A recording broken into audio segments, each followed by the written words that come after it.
It's beginning to look a lot like Christmas. Hey, good morning. Welcome to St. Paul's Universalist Church. Got the tree, the greens, the nativity, the holiday season stole.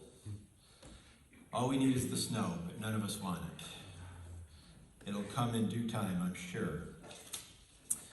Anyway, I welcome you on this second Sunday in the season of Advent. I have three announcements, I believe. Next Sunday, we will be collecting, this is an annual collection, for the Clara Barton Camp for Diabetic Children. Clara Barton, of course, was the founder of the American Red Cross. She was also a Universalist. And we have had that tradition here probably since before I was born, right? Probably, okay. Which was a long time ago. And that's next Sunday. There are stockings and envelopes in the back because in days gone by, the UU women's group they'd bring in little stockings and they hang them on the tree? No, they just collected them. Or they would collect them and then bring them? Yeah, so there are a few with names on and there's regular envelopes too. Okay, there are some with names on them, personalized stockings and envelopes. If there is not a stocking with your name on it. The Men's Club will meet next Friday, December 10th. Place to be announced. Sounds mysterious, Marty. Or maybe we haven't decided yet. Haven't decided yet. Okay, there goes the mystery. Oh, the Ann Street Deli is under construction. That would explain why it has to be announced. Oh, it's supposed to open on Thursday. Maybe you can crash the party. And then I don't have a specific announcement form for this, but I know our dear friend Mark Bunce has been hard at work on a Christmas concert. Mohawk Valley Choral Society? No? Oneida Area Civic Chorale. All right, say that again. Oneida Area Civic. The Oneida Area Civic. You wear many hats. Concert today at 4 o'clock in Canastota at the St. Agnes's Catholic Church. St. Agnes's Catholic Church. Tickets still available? There are some, but see me and I can have them in will call at the door because there's only about 40 left. Right. And if you come, the church is still having difficulties? The church is waiting for a furnace part from Germany, so. So it's about 61 degrees, which isn't horrible. Right. Right. The type of weather that now you think is cold, but in 4 months you'll be, wow, it's so balmy, it's 61. You do need vaccination cards, though, to get it. Vaccination cards necessary. Yes, with that many people together, I imagine so. Those are all the announcements I have. Are there any others that people would like to be aware of? Oh, Mohawk Valley concert is next Sunday. the Mohawk Valley concert is next Sunday? At Lady of Lords. Yes. I have tickets for that. Okay, Lorraine has tickets for that, the Mohawk Valley Choral Society service. Yes, and Grace brought to my attention, and I'm assuming because Christmas in Little Falls is an annual event, that the clothing drive, which we usually host, managed to make it into there, Justin. So I'm not sure how we undo that unless it was planned and We're going to put a sign up that there will be no giveaway. Okay. Yeah, we can't do that. Well, yeah, we'll see what we can do. The problem is the Black Death and all the regulations and all the stuff that. Yeah. Well, we can talk about it. We can talk about it. Okay. And as I said, this is the second Sunday in the season of Advent. And as such, we light our Advent wreath.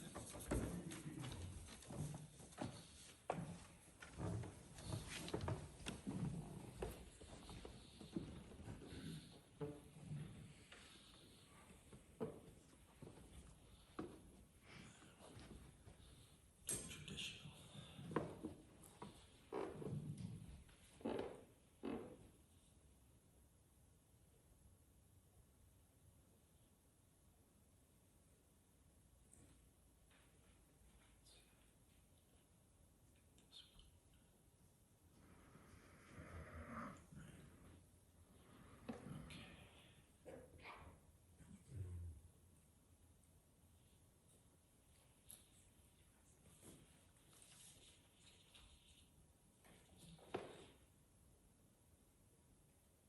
The second season of Advent is a flame of hope that darkness will be dispelled. In this holiday season, may the darkness of winter be dispelled in this time of festivals of lights, and may the darkness of ignorance be dispelled in the strength of compassion, reason, and sharing. And our choir call to worship is Star Child. We'll do the refrain, and the choir will do the main.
I open our service with the words of the great Universalist preacher John Murray.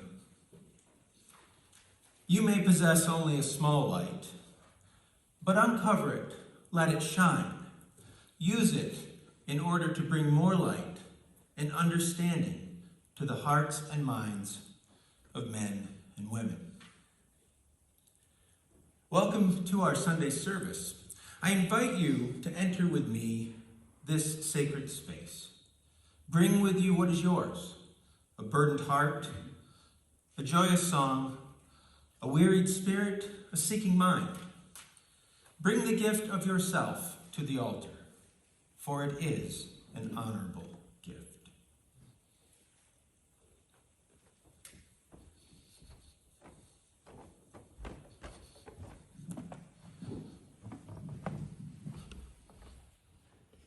This really is the season of light.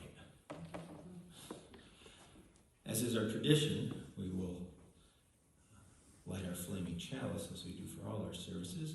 As I do so, I invite you to join me in the words. We light this chalice for all who are here and all who are not, for all who have ever walked through our doors, for those who may yet find this spiritual home, and for those we can't even yet imagine. For each of us and for us all, may this flame burn warm and bright. And our opening hymn is number 225.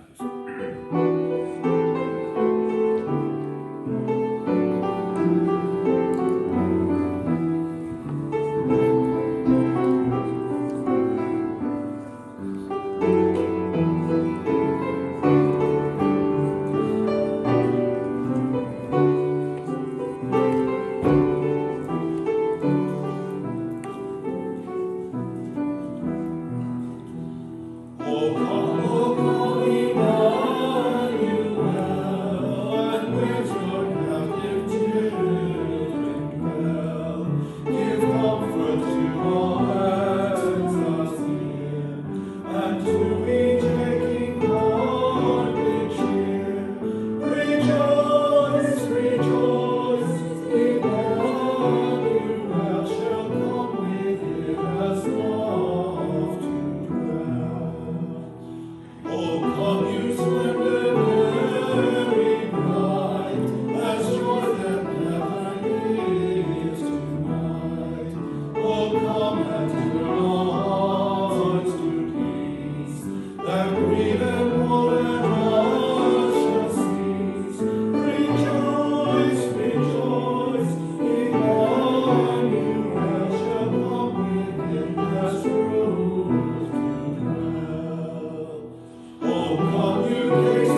Standing and join me in the words of affirmation. Love is the doctrine of this church. The quest of truth is its sacrament, and service is its prayer. To dwell together in peace, to seek knowledge and freedom, to serve humanity in fellowship, to the end that all souls shall grow into harmony with the divine. Thus do we covenant with one another and with our God.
I invite you to join me in a time of prayerful meditation with these words of Gwen Matthews.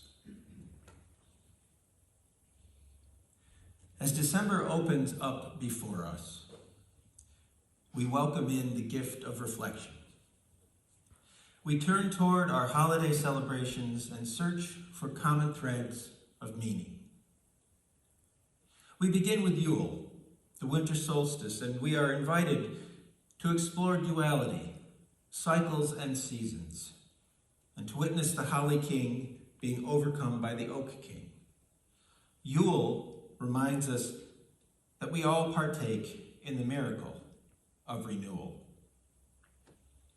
Hanukkah, the festival of lights, commemorates a time of miracles when the faith of the Jewish people sustained them to reclaim their holy temple and keep the light of the menorah burning for 8 days.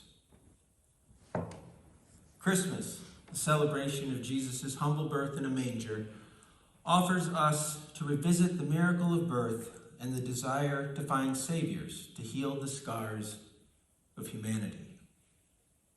And here in our church, you are just as much a holiday miracle as the turning of the earth, as persistence and dedication to a faith, as the creation of each new life.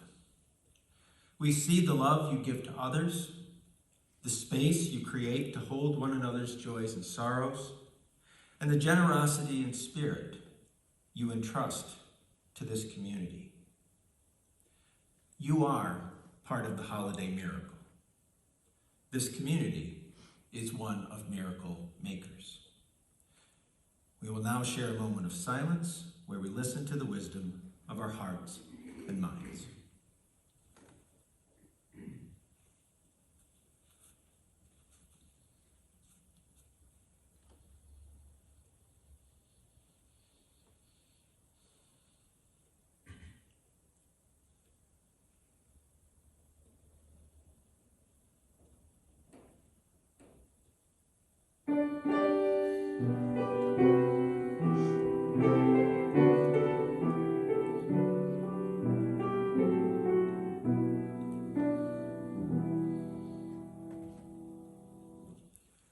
I invite you to join me in responsive reading number 653.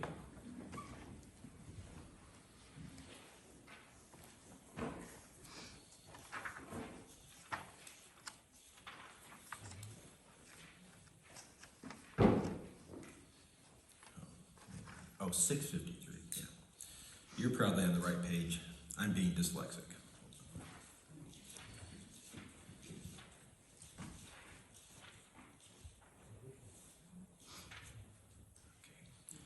Reflections on the resurgence of joy. How short the daylight hours have now become. How gray the skies, how barren seem the trees.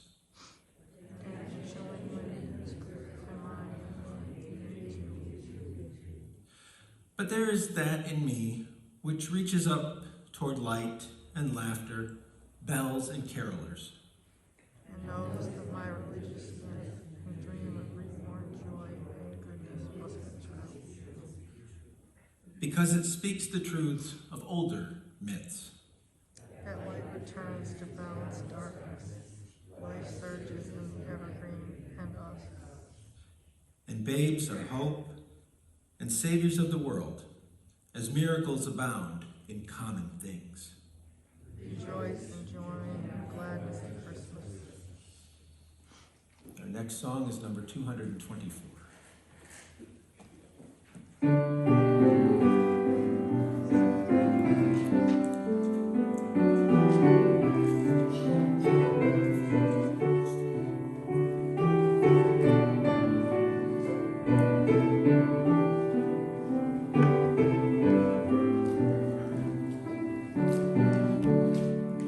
Let Christmas song its story told, when days are short and winter cold.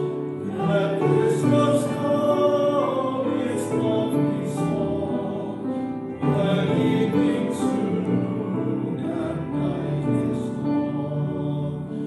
Let Christmas come its grace are known, on quiet city parks of snow. Let Christmas come its table clean, love born again, God should not be.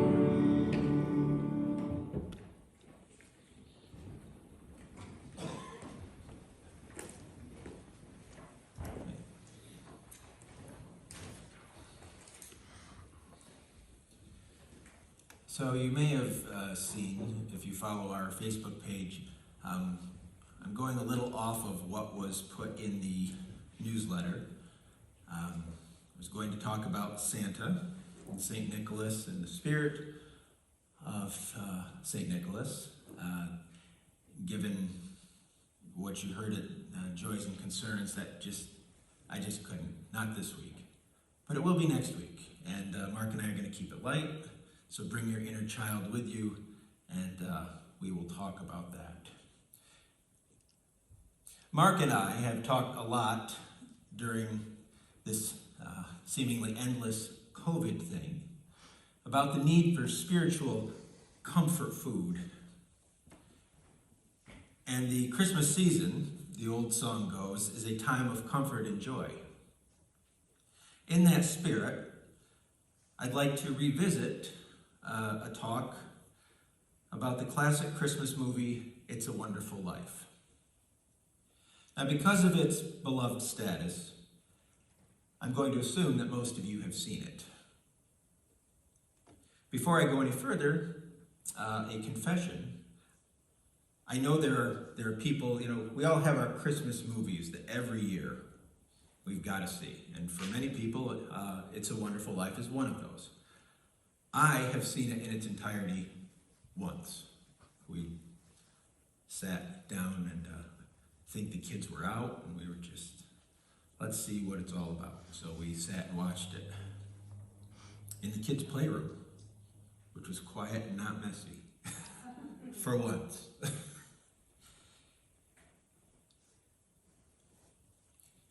In case you haven't seen the movie, or it's been a while since you've seen it, the story takes place in the small upstate New York town of Bedford Falls, which incidentally is based on nearby Seneca Falls. There's even a museum dedicated to the movie there, we discovered.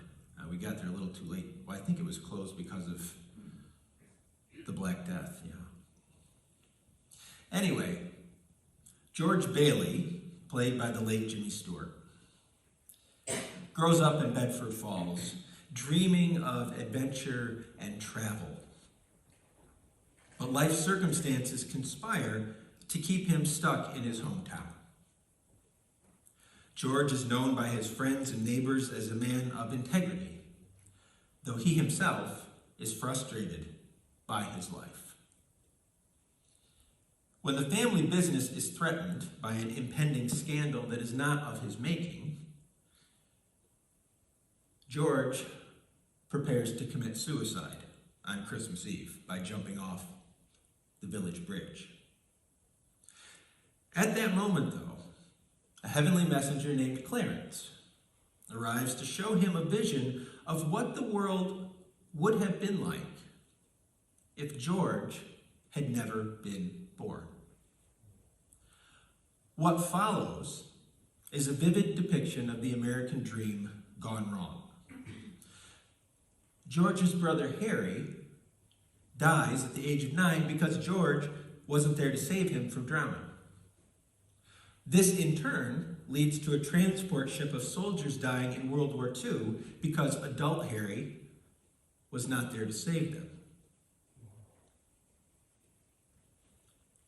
George's first boss, a grieving pharmacist whose son passed in the war, ends up spending 20 years in prison because George isn't there to catch him from accidentally poisoning a customer when filling a prescription. And Bedford Falls becomes Pottersville, a place of empty consumerism and vice named after Henry Potter, the unscrupulous tycoon who George is not there to thwart the schemes of. George comes to realize the positive differences that he has made and pleads to go back to his life, even knowing that it might mean he will spend the rest of his life in jail.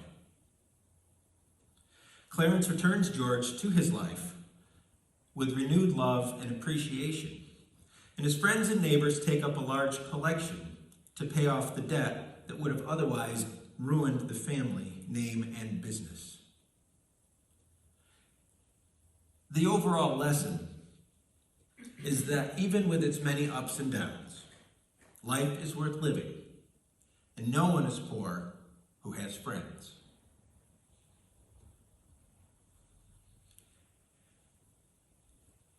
We have a tendency, I think, to feel that our lives are not especially important. Perhaps we ascribe meaning to a select few: celebrities, athletes, leaders, what young people call influencers, and so on. And humility is seen as a virtue in our culture. We are encouraged not to talk ourselves up or blow our own horns, as it were. And while it can be good to stay grounded and stay humble, if taken too far, we can lose sight of the many contributions we have made in the lives of others over the course of our own lives. So I want to do something a little different now, kind of a brief meditation.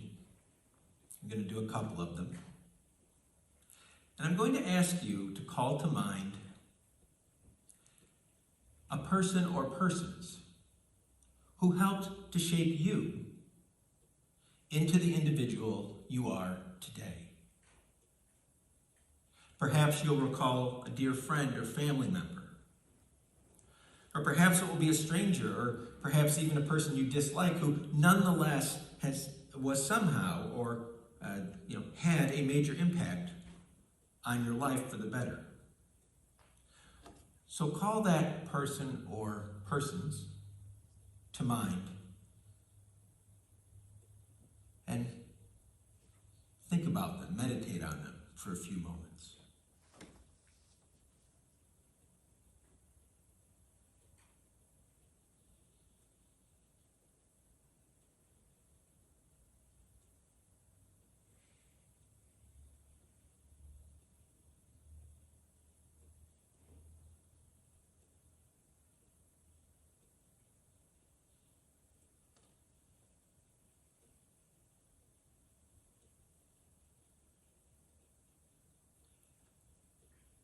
Were you able to picture someone? Most likely you were able to picture several someones. And if we really put our minds to it, we could take out a piece of paper and list many, many people who helped to shape us into the people we are today. Individuals who we know our lives would be poorer for having never met them. Now I want to try something kind of the flip side of the first exercise. I'd like you to take a few moments to think about a person or people who you have had a positive impact on. Someone who, if I were doing the first exercise, would think of you as a positive influence. Perhaps your children, your spouse, a friend, a coworker, even a stranger. Imagine how different their lives would be if not for you. Let's take a few moments to reflect on this.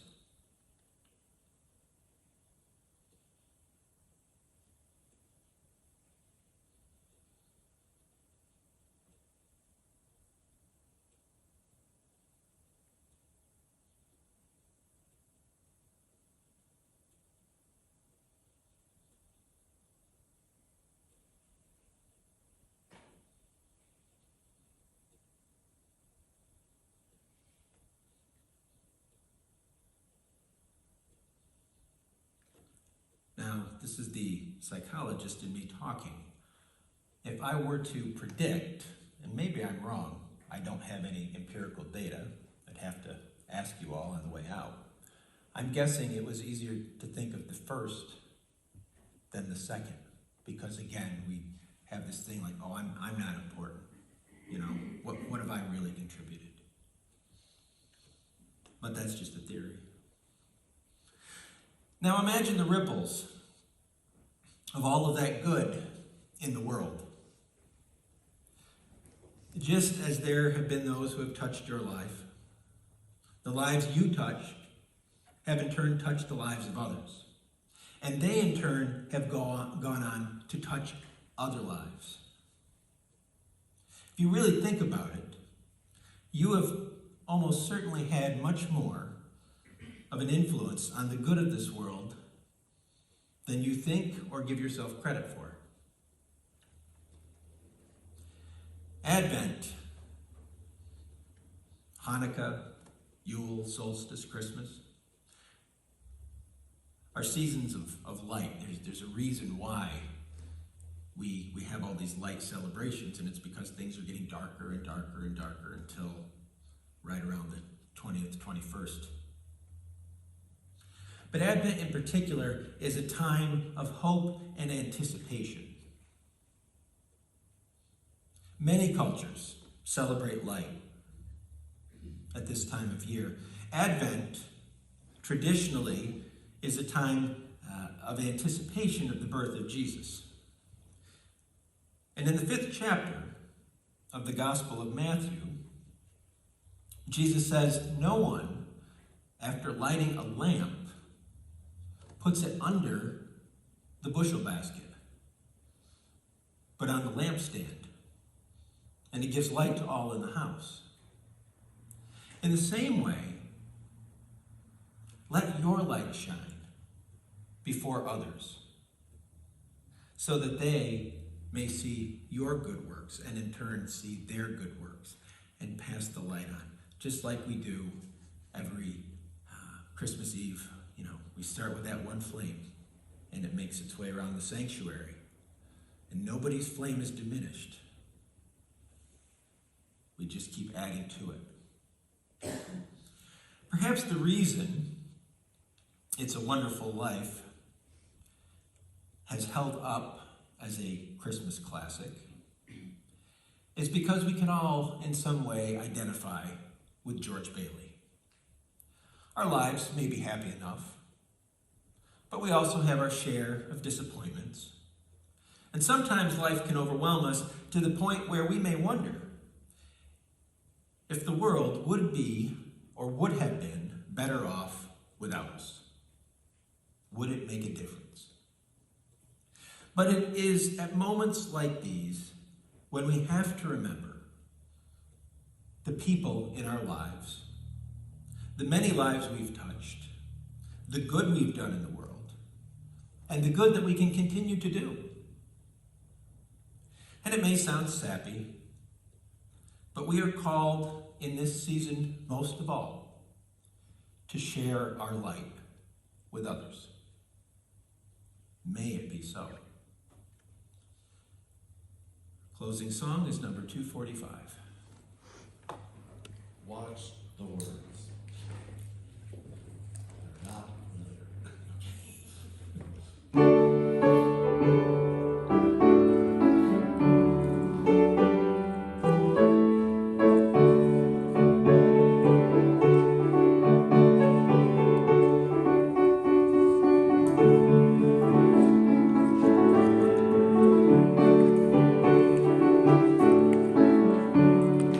Joy to the world.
close with the words of the late Mother Teresa, who said, "I alone cannot change the world, but I can cast a stone across the water to create many ripples."